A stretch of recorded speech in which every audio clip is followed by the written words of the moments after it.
Nii, tere õhtust! Eelmine esmaspäev webinari ei toimunud, sest mingisugune Ungari mees pani samal ajal käima Ungari webinari, et palun vabandust, minu viga, siin polnud mind kuidagimoodi. Ma tahtsin teha, aga ei saanud. Aga palju asju oli juhtunud 2 nädalaga ja kõige suuremad asjad juhtusid siis meil Euroust baaris. Ja Euroust, noh, see stop-loss pakutud stop-loss, mis oli 2 nädalat tagasi pakutud, seda löödi välja. 1.13.23 tuli siia ja siis tuli härra, no mitte härra, tegelikult reede, esmaspäev. See langus on seotud meil jällegi millega? Just nimelt jällegi German PMI. Very bad, as I say. So bad. Ja numbrid halvenevad iga kuu. Ja kohe selline müük. Mida see tähendab? See tähendab ainult ühte asja. See, mis oli siin korrektsioon, mitu nädalat on over. Ja hetkel me saame midagi siia ülesse, midagi pikka kindlasti ei saa. Piirdub see asi siin suht, ma ei tea, ega siit palju oodata ei ole. Ja see on siis meie võimalus sel nädalal siis panna alla ja tuleb löögi alla kindlasti, yearly low tuleb kindlasti löögi alla. See toetus, mis siin on, ega ta siin kaua nüüd ei kesta. Kindlasti paar on väga raske ja alustab seda langust siin iga hetk, et siin 1.12.57 on päris okei, siit juba võib mingisuguseid selle lahti teha, kes õhtul lahti ei taha teha. Kindlasti homme hommikul juba proovida, siis ma arvan, et siin midagi meid eriti ei hakka hoidma. Ops, vale aken, õige aken. Siis no, hetkel see Ameerika, see näitajad existing home sales, need rolli ei mängi mitte mingisugust. Meil on vaja Euro Consumer Confidence Flash, 3 tähte, New Home eriti ei mängi. Euro, näete, vot see on oluline. Kolmapäeval IFO Business Climate oli veel mõni aeg tagasi üle 107, nüüd on ta 99,9. Otse loomulikult see number siin tuleb allapoole, ehk siis midagi, noh, draama tuleb siis, kui siia tuleb mingisugune 96, 5. Kui 99, siis noh, eriti suurt langust veel ei toimu. Ja siin on ka Bank of Canada rate decisions, see ka annab oma rolli, sellest räägime. Vaatame veel, mis siin on. Euroopast durable ei mängi, et siin Euroopast siis ainult see IFO, aga IFO on väga-väga oluline, et see on see näitaja, mille peal võib lennata paar päris palju. Ehk siis tegelikult jah, ma teile soovitasin siin täna-homme teha lahti, aga kolmapäeval siis IFO ja arvatavasti IFO peal tuleb see uus laks allapoole. Kui ei tule, siis stop-lossid on väga lähedal. No, ma väga kahtlen, et no, kes arvab, et läheb siia? Kirjutage kommentaarides, kes arvab, et läheb 1.13. Hetke pildiga, no kindlasti seda, noh, kuna see on Forex, siis 1% ma jätan selle peale, et võib siia kasvata, aga 99% kindel, et läheb alla. Nii, naelaga suht keeruline. Me oleme hetkel sellise just toetust hakkame murdma. Siin võib igasugust jama joonistada, võib umbes sellist asja joonistada, nagu kolmnurka, kui tõesti see on mingi, no väga kahtlane, et see on selline kolmnurk. Aga see 1.29.7 kindlasti sellest murravad läbi, nii et siin lühiajaliselt kindlasti sell ja kuna see Brexit on nüüd seal edasi lükatud või veel midagi, et siis asi hakkab siin langema päris kiiresti. Nii et siin 1.29 väga lihtne, aga naelast hoiame eemale praegult, et see meeldi ei meeldi. Audustiga on nüüd suht keeruline. Ta näeb hästi välja. Ja ta siin kuidagimoodi liigub. ma ikkagi arvan, et see, siin on niimoodi, et see nädal ma kindlasti kasvu ei oota, et teeme niimoodi, et see, mis läheb, see mitte ei jää siia punktiirjoonekeste vahele, see läheb siia edasi. Et see nädal ma siit kasvu ei näe. Ehk siis pigem ma näen siin sellist konsolideerimist. No uudiste peal neid väikseid plõksa, aga kindlasti siin mingisugust trendi ei ole tulemas. Pikka vaadata, siis jah, no siin natukene puudu on. Aga millal nüüd see nõrkus tuleb, uustinõrkus, seda ma kindlasti siin selles paaris teile ei ütle. NSD on suht nõrk. See läks nüüd sellest koridorist välja, mis on meil see kollane joonistatud, näete jah? Ja liigub alla. Ja siin on nüüd suht asi selge. Et vist nüüd see joon, mis oli üles joonistatud, nüüd see kaob ära, sest koridorist on väljaminek tehtud. Siis pigem praegult on mõttekam panna selle stop-lossi meil siia koridori sisse. Mingisugune selline stop-loss oleks vist 50-60 piipi on mõistlik stop-loss, ehk siis siia. Kui ta nüüd üritab, nagu me teame, et siin võib mõnikord natukene sisse minna ja siis sedasi langeda, et see nagu ei ole välistatud, et ta võib nii teha, et siis päeva peal. Aga kindlasti siin on alanud suurem langev trend ja kõik NSD uudised on miinused. Ehk siis annavad sellele liikumisele lisaimpulssi alla. Ja väga hästi on näha seda siin, nagu te näete. Vot nüüd, ma arvan, on kindel asi. Low, mis on tekkinud 22 märts, see on nüüd lõplik low siit ülevalt selles laines.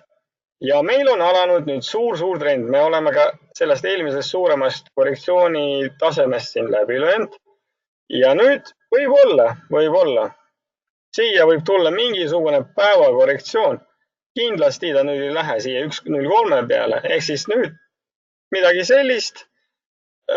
Mitu nädalat kindlasti ja siis läheb nagu rongiga siin. Ehk siis praegult ma siin ei hakka midagi joonistama. Kindlasti siin võiks olla divergents. Pigem mitte vist. Pigem siin on divergents rikutud ära uudisega. Nii. Siia. No siin on kahtlane selline divergents. See on uudisega rikutud divergents. Ehk siis väljaminek oli suht suur siin. Ehk siis siin nagu seda õiget divergentsi me ei näe. Et selle kustutame siin kindlasti ära. Mis pakub huvi? Pakub huvi selline asi nagu ustkäed. Vot see pakub huvi. Ma siin joonistasin sellise asja neljapäeval. Kes vaatab netis seal laine analüüsis, see näeb. Et siis joonistasin sellise asja ja ma arvan, et siia tegelikult on tekkimas kolmnurk ja kuna tegu on siis 4. lainega, siis kindlasti see on üks variantidest. Nii, kuna me saime siia selle osa kätte ja nüüd siis liigume siia alla, teen väikse korrektsiooni siia ja siit arvatavasti on võimalus käia ära 1.32.8. Siin on selline asi kolmapäeval, mis peaks nüüd andma sellele asjale impulssi ja see, vaata, 1.75 muutust ei toimu, aga peab tulema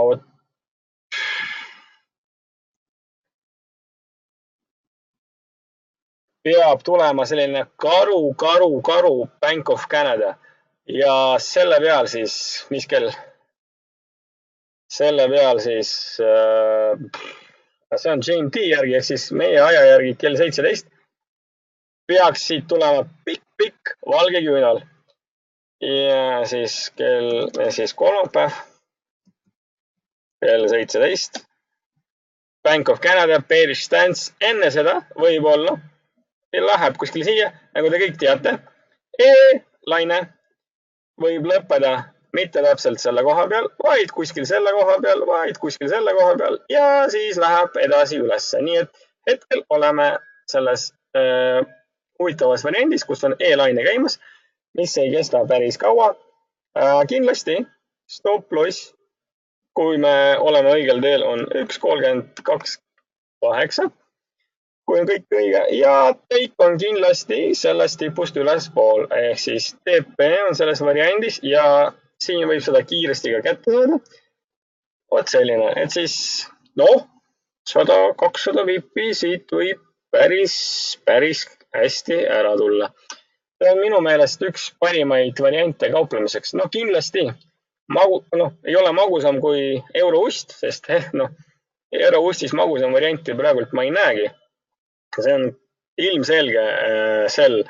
Ehk siis siin peab lihtsalt üle elama selle suurema uudise Ust-Käedis, aga euroustis kindlasti on üks parimaid variante. Keeruline.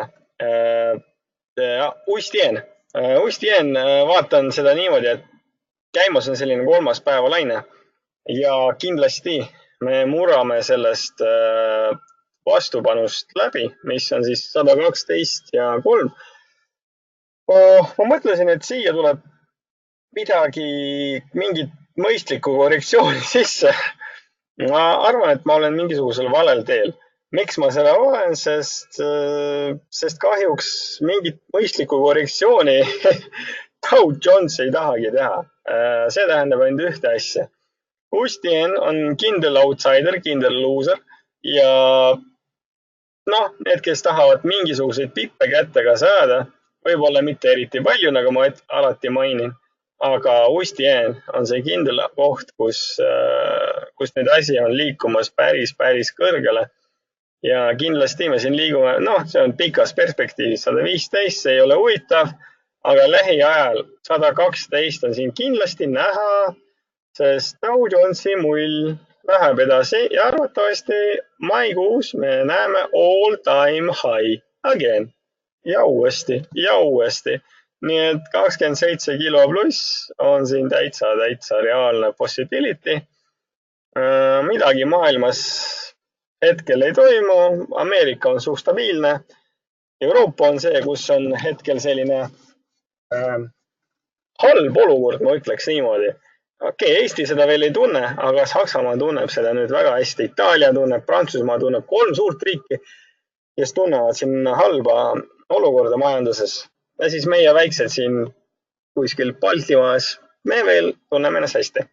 See annab meile rõõmu ka. Eurojeeni siis ei tee, naeljeeni ei tee, sest põhivaar on hetkel siis Ust-Jen, sest kuna Ust on siis favoriit, meil liider, siis siin me võime teha. Kus veel? Euroaut siis take profit, mis oli siia 1,56 peale pandud, see kahjuks nii alla ei läinud.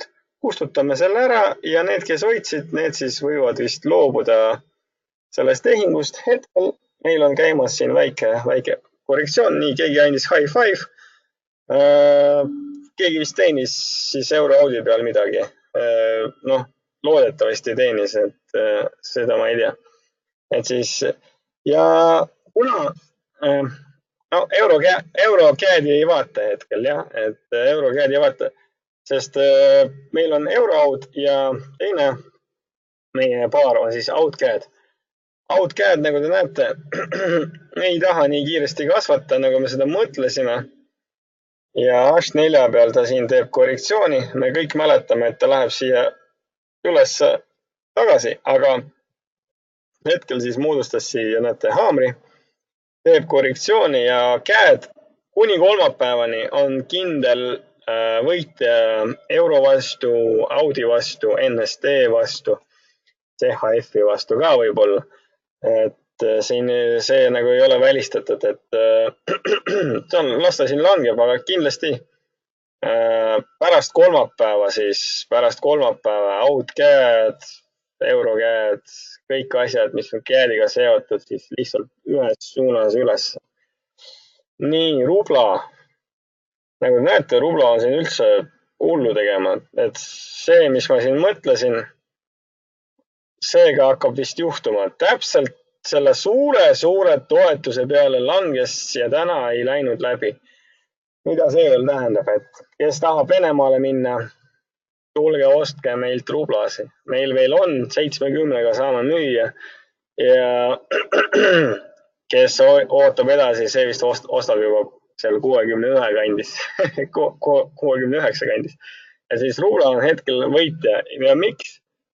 Sest see pagana nafta, no ei taha minna alla, no ei taha.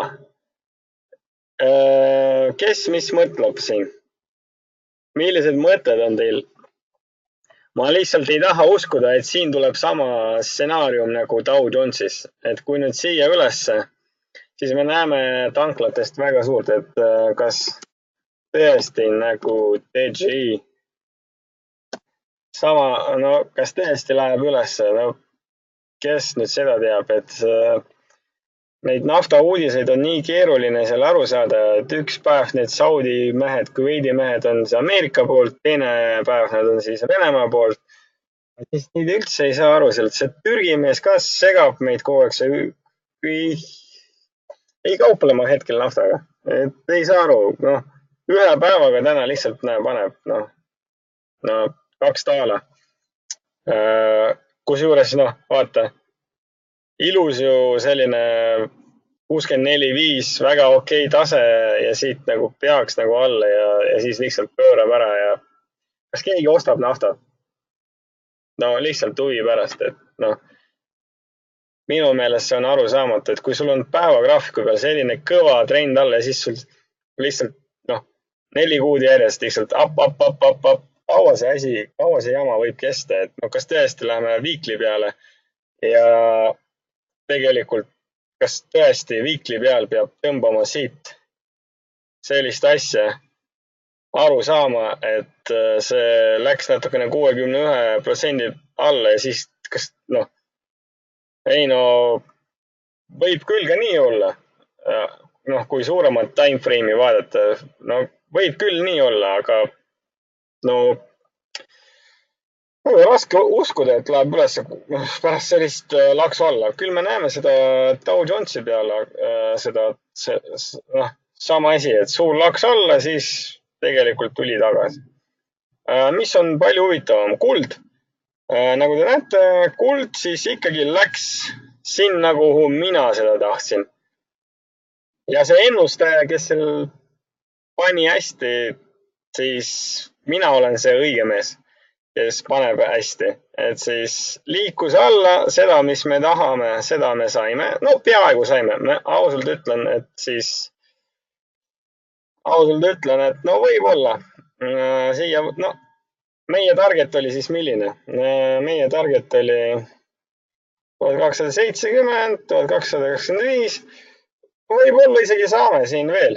Et siis veel seda langust hetkel 1271. Kindlasti ärge veel ostke. Kuna eurouisti nõrkus on veel tulemas, siis kindlasti ka kulla nõrkus või siis vähemalt konsolideerimine jätkab oma teed. Kas mitte tehing? Teeme niimoodi, et siis kirjutan siia. Kas mitte tehing või sell? Minu meelest on see hetkel päris hea mõte selline, et kas mitte tehing või sell on, see kõlab hästi praegu. Minu meelest kõlab hästi.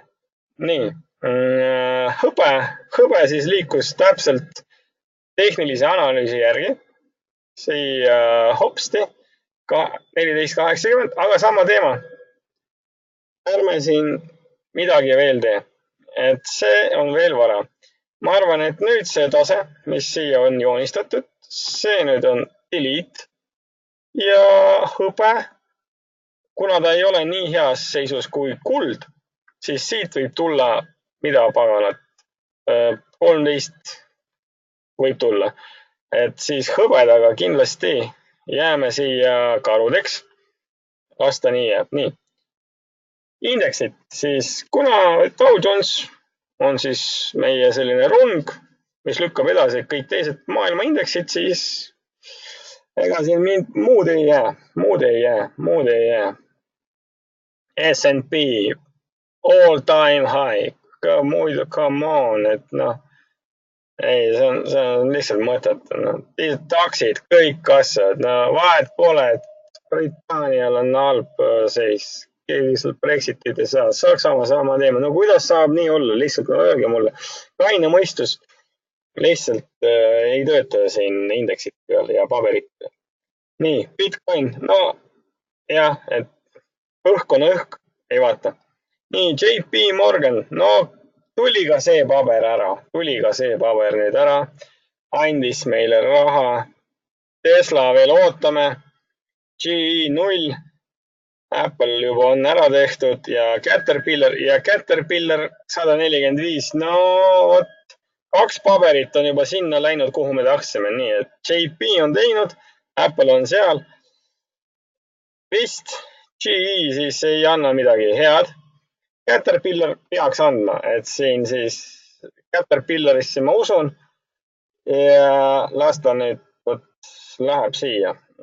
Ja Tesla on meil siis küsimärgi all, aga sell lahti, kui on alla 230.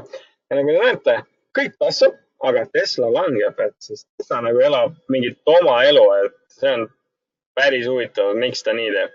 Natural gas, mis asja, lihtsalt all time low, ei ole all time low, aga kes gaasiga kütab, see vist naudib praegult seda momenti, et gaasi hind langeb lihtsalt turul kasv. Nii, euro CHF, nagu te näete, pakutud 1.13.2 on läbitud ja nüüd paar on siin ülespoole käinud. Mis nüüd? Lükkame selle asja edasi. Las ta läheb praegult siia. Pärast me jällegi, ma arvan, ootame, see on mingi õige hind siin 1.13.2, et siis näete, käis all, läks siia vahemikust ülespoole, et näe, ja siin selline mediaan, noh, ja selline keskmine 1.13.5, no keskmine 1.13.5. Et jääme ootama tagasi. Praegult kindlasti mõttetu sell, aga mingi aja pärast kindlasti on see hea sell jälle uuesti. Täna on mul selline lühike webinar, sest ma siin natukene hõivatud ühe protsessiga. Küsige kiiresti küsimusi. Nii, teen väikse kokkuvõtte. Naftat ma ei saa aru. Uist jeen on buy, euro uist on sell, uist käed on buy pärast Bank of Canada istungit. Aga kõige magusam on ikkagi euroist. Minu meelest, no paremat kui siin pilti hetkel välja mõelda on suht keeruline. Suurt aega pole kannatada ja siis läheb. Siin on veel edasi-tagasi ja siis läheb. Uistien arvatavasti kohe läheb. Päris head tehingud on siin just tulemas ja kuld ka. Asjad on liikumas, paberid on ka liikumas. Ostke kõik peale Teslat. Ja jällegi 10-20 paberit tehke lahti tehingut, ostke ja 1-5, kui annab teile kasumit, siis ülejäänud kõik tehingud kinni ja siis olete kasumis alati. Et mitte kunagi ei panusta ühe asja peale, see on vale. Et erinevad asjad toovad meile palju paremat tulemust. No okei, meie lemmikpaar. Ja meie lemmikpaar on 0.86 ja ei lähe nüüd alla. See pikaajaline 0.85, 0.83 ei lähe. No mis teha? Läheb hiljem. Mitte praegu. Nii, selle huvitava lause peal me näeme järgmine esmaspäev. Tšau, tšau!